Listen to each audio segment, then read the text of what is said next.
வந்தால் குர்ஆனை ஓதிவிடலாம், ரமதான் வந்தால் இபாதத்தில் போட்டியிடலாம், ரமதான் வந்தால் அல்லாஹ்வுடைய மார்க்கத்திற்காக பணி செய்யலாம் என்று ஒதுக்குவதற்கு உள்ள மாதம் அல்ல ரமதான்.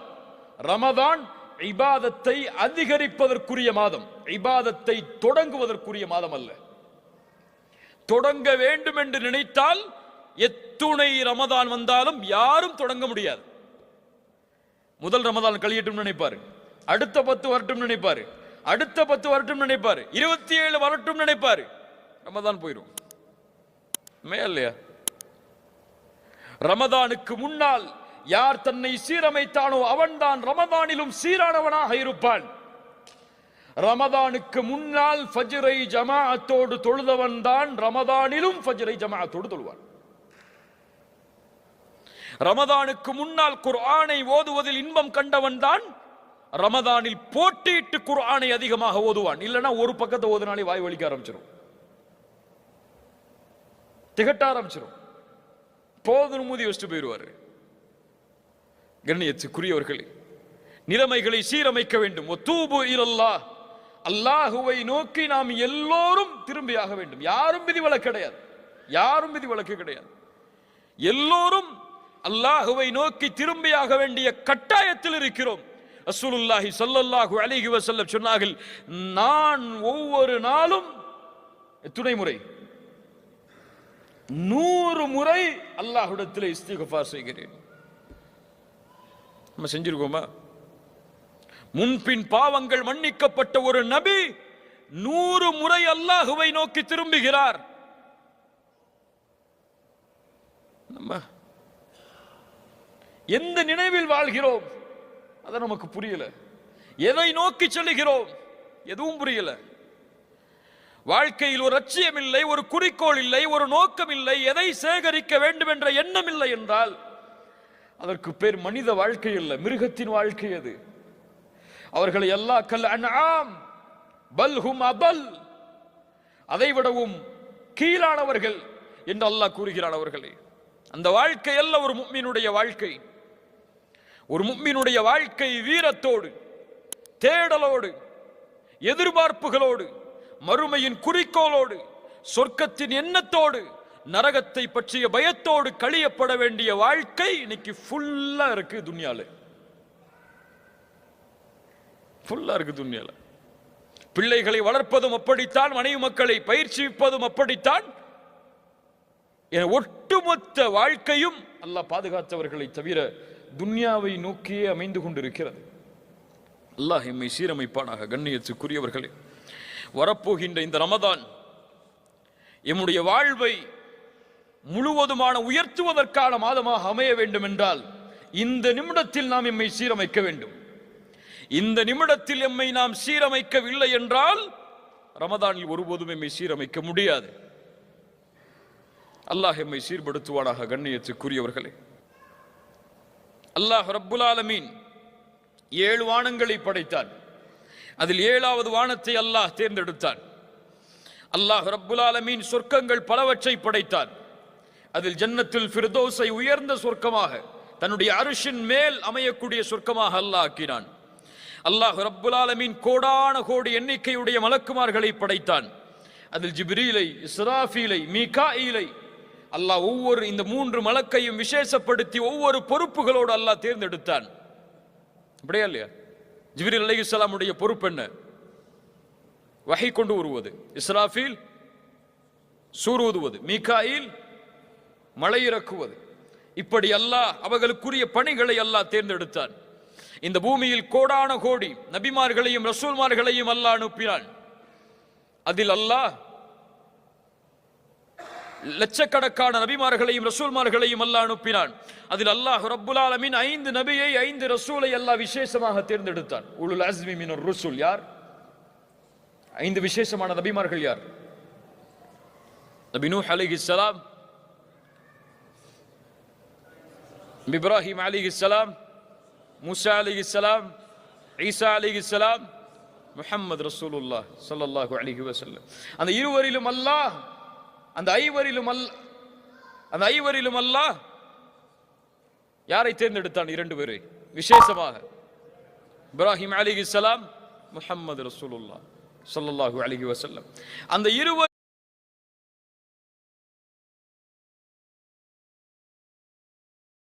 அல்லாஹ் தேர்ந்தெடுத்தான், அவருடைய அந்தஸ்தை அல்லாஹ் உயர்த்தினான், படைப்புகளில் அவரை மேன்மையாக்கினான். அவரை போன்ற ஒரு படைப்பை அல்லாஹ் படைக்கவில்லை இந்த பூமியில். யார் அவர்? முஹம்மது ரசூலுல்லாஹ் ஸல்லல்லாஹு அலைஹி வஸல்லம். இப்படி அல்லாஹ்வுடைய தேர்ந்தெடுப்புகள் நீண்டு கொண்டே போகும். அப்படித்தான் அல்லாஹ்விடத்திலே மாதங்களின் எண்ணிக்கை 12. அந்த 12 மாதத்தில் அல்லாஹ் விசேஷமான ஒரு மாதத்தை தேர்ந்தெடுத்தான். தேர்ந்தெடுத்த மாதத்தில் ஓர் இரவை அல்லாஹ் ஆக்கினான். ஆக்கிய இரவில் அல்லாஹ் குர்ஆனை இறக்கினான். அந்த குர்ஆனை கொடுத்து இந்த உம்மத்திற்கு நபியையும் ஆக்கினான் அந்த இரவில். யார் அவர்? முஹம்மது ரசூலுல்லாஹ் ஸல்லல்லாஹு அலைஹி வஸல்லம். எந்த இரவு அது? எந்த மாதம்? ஷஹ்ரு ரமதான். சுப்ஹானல்லாஹ், எப்படிப்பட்ட மாதம் பாருங்கள் கண்ணியத்துக்குரியவர்களே. நோன்புடைய மாதம் அது, நன்மைகளை விரைவாக செய்வதற்குரிய மாதம் அது, முழுமையான பரக்கத்தும் சூழ்ந்திருக்கக்கூடிய மாதம் அது, பொறுமையின் மாதம் அது, நரகத்திலிருந்து விடுதலை பெறக்கூடிய மாதம் அது. சில முக்கியமான செய்திகளை மட்டும் உங்களிடத்தில் பகிர்ந்து கொள்கிறேன். ரசூலுல்லாஹி ஸல்லல்லாஹு அலைஹி வஸல்லம் ரமதானுடைய மாதம் அடைந்தால் மிகுந்த மகிழ்ச்சி அடைவார்கள். சஹாபாக்களிடத்திலே வந்து சொல்லுவார்கள், அத்தாக்கும் ரமதான், உங்களிடையே ரமதானுடைய மாதம் வந்திருக்கிறது. ஷஹ்ருன் முபாரக், அது பரக்கத் பொருந்திய மாதம். ரமதானுக்கு எந்த சிறப்பும் இல்லை, அல்லாஹ்வுடைய ரசூல் கூறவில்லை என்றாலும் இந்த சிறப்பு போதும். ஷஹ்ருன் முபாரக், பரக்கத் பொருந்திய மாதம் அது. அல்லாஹு அக்பர். ஃபரதல்லாஹு அலைக்கும் சியாமஹு, அல்லாஹ் அந்த மாதத்தில் நோன்பை கடமையாக்குகிறான். துஃப்தஹு ஃபீஹி அபுவாபுஸ் ஸமா, அல்லாஹ் அந்த மாதத்தில் வானத்தின் கதவுகளை அல்லாஹ் திறக்கிறான். வேறு சில ஹதீதுகளில் துஃப்தஹு ஃபீஹி அபுவாபுர் ரஹ்மா, ரஹ்மத்துடைய வாசல்கள் திறக்கப்படுகிறது. இன்னும் சில ஹதீதுகளில் துஃப்தஹு ஃபீஹி அபுவாபுல் ஜன்னah, சொர்க்கத்துடைய வாசல் திறக்கப்படுகிறது. ரஹ்மத், சொர்க்கம், இந்த ரெண்டும் தொடர்பு பட்டது.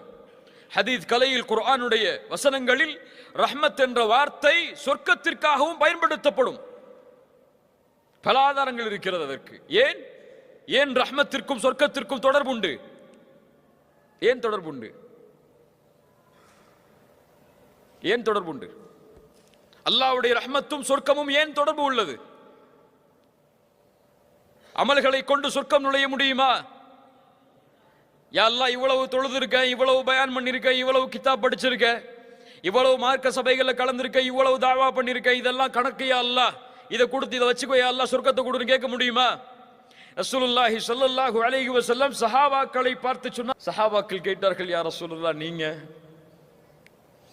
ரசூலுல்லாஹி ஸல்லல்லாஹு அலைஹி வஸல்லம் சொன்னார்கள், ஆம், நானும் தான், என்னையும் அல்லாஹ் அவனுடைய அருளால் சூழவில்லை என்றால். அல்லாஹ்வுடைய ரஹ்மத்தோடு தான் சொர்க்கம் நுழைய முடியும். நம்ம செஞ்ச பாவம், நம்ம செஞ்ச நன்மை எல்லாம் நமக்கு எந்த பலனையும் கொடுக்காது, அல்லாஹ் அந்த நன்மையின் மீது அருள் செய்யவில்லை என்றால். அதான் சொர்க்கமும் அந்த ரஹ்மத்தும் தொடர்பு பட்டது. இது இருந்தால் தான் அங்க போக முடியும், நுழைய முடியாது. நரகத்துடைய வாசல் அடைக்கப்படுகிறது, கொடிய ஷைத்தான்கள் விலங்கிடப்படுகிறார்கள். இரவு இருக்கிறது, அது 1000 மாதங்களை விட சிறந்தது. ஷஹ்ரு ரமதான், நோன்புடைய மாதம். ஒரு நோன்பின் கூலி நமக்கு தெரியுமா? யாருக்காவது தெரியுமா? ஒரு நோன்பு வச்சா என்ன கூலி? ஒரு நாள் நோன்பு வச்சா என்ன கூலி? சஹீஹான ஹதீஸ் இமாம் புகாரி ரஹிமஹுல்லாஹ் பதிவு செய்கிறார்கள். ஒரு நோன்புக்குரிய கூலி என்ன?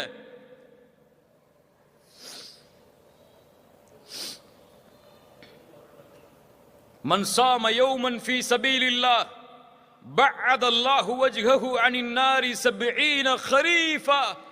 அல்லாஹு அக்பர். நோன்பின் கண்ணியத்தை உணருங்கள். நோன்பை அடைவதற்கு முன்னால் யார் அல்லாஹ்வுடைய பாதையில் ஒரு நாள் நோன்பு வைக்கிறாரோ அவருடைய முகத்தை அல்லாஹ் 70 ஆண்டுகள் நரகத்திலிருந்து தூரமாக்குகிறான். சுப்ஹானல்லாஹ். எப்படிப்பட்ட மாதம்! 30 நாட்கள் அல்லது 29 நாட்கள் முழுவதும் இந்த நன்மையை சுமந்த மாதம். மன் சாம ரமதான ஈமானன் வஹ்திசாபன் குஃபிர லஹு மா தகத்தம மின் தம்பி. யார் ரமதானுடைய மாதத்தில் ஈமானோடும் நன்மை எதிர்பார்த்தும் நோன்பை வைக்கிறாரோ அவர் முன் செய்த பாவங்களை அல்லாஹ் மன்னிக்கிறான். மாதம் துவங்கினால் அழைக்கப்படும் யா பாகியல் கைரி அக்குபில் வ யா பாகிய ஷர்ரி அக்குசிர். நன்மையில் விரைபவரை முன்னேறு, தீமையை செய்பவரை குறைத்துக்கொள். இது அதற்குரிய மாதம் அல்ல. குறைத்துக்கொள். வலில்லாஹி உத்தகாஉ மினன் நார். நல்ல கவனிங்க. வலில்லாஹி உத்தகாஉ மினன் நார் வதாலிக ஃபீ குல்லி லைலா. அல்லாஹு அக்பர். என்ன நற்செய்தி! இந்த ரமதானுடைய மாதத்தில் ஒவ்வொரு இரவும் நரகத்திலிருந்து அல்லாஹ் மனிதர்களை விடுதலை செய்கிறான். எந்த இரவெல்லாம்? கடைசி 10 இரவு மட்டுமல்ல, 23, 25, 27, 29 ஒற்றைப்படை இரவுகள் மட்டுமல்ல, ரமதானுடைய ஒவ்வொரு இரவிலும் நரகத்திலிருந்து அல்லாஹ் மனிதர்களை விடுதலை செய்கிறான். மகிழ்ச்சி இருக்கா? கொஞ்சம் உள்ளத்தை தொட்டு சொல்லுங்க. ரமதான் வருதுன்னு ரொம்ப சந்தோஷமா இருக்கு எனக்கு. எதுல சந்தோஷப்படுவோம்? நல்ல ஓய்வு கிடைக்கும், ஆபீஸ் டைம் குறைஞ்சிரும், அதிகமான லீவு கிடைக்கும். இப்படிதானே? நன்மையை அடைய போகிறோம், நன்மையில் முன்னேறப் போகிறோம், நரக விடுதலையை அடைய போகிறோம், அல்லாஹ்வுடைய அருள் கிடைக்கக்கூடிய மாதம் எமக்கு முன்னால் வருகிறது என்ற ஒரு எண்ணம் யாருக்காவது இருக்கா? இவர்கள் யார் தெரியுமா? ரமதானுடைய பிறையை பார்த்தால் அழுவார்கள். என்ன அழுகை அது? மகிழ்ச்சியின் அழுகை. ஆஹா, இப்படி ஒரு மாதம் வந்துவிட்டதே என்ற ஒரு கண்ணீர் அவர்களுடைய கண்களில் பீரிட்டு ஓடும். நம்ம அப்பதான் ஷாப்பிங் கணக்கு போடுவோம். ரமதான் சென்றால் கவலையில் வாடுவார்கள். அடுத்த ரமதானை அடைவதற்கு அல்லாஹ் எனக்கு வாய்ப்பை அளிப்பானா என்று. கண்ணியத்துக்குரியவர்களே, ரமதானை அடைவது பாக்கியம், ரமதானை அடைவது கண்ணியம், ரமதானை அடைவது அல்லாஹ்வின் அருள். யார் அதை பாதுகாத்தார்களோ அவர்கள் பாதுகாக்கப்படுவார்கள். யார் வீணடித்தார்களோ அல்லாஹ் அவர்களை பாதுகாக்கட்டும், அவர்கள் வீணடிக்கப்படுவார்கள். யார் அல்லாஹ்வின் அத்தாட்சிகளை கண்ணியப்படுத்தவில்லையோ அவர்கள் தக்குவாவுடைய உள்ளத்தை சுமந்தவர்களாக மாற முடியாது. ரமதான் இபாதத்திற்காகவே ஒதுக்கப்பட வேண்டிய மாதம்.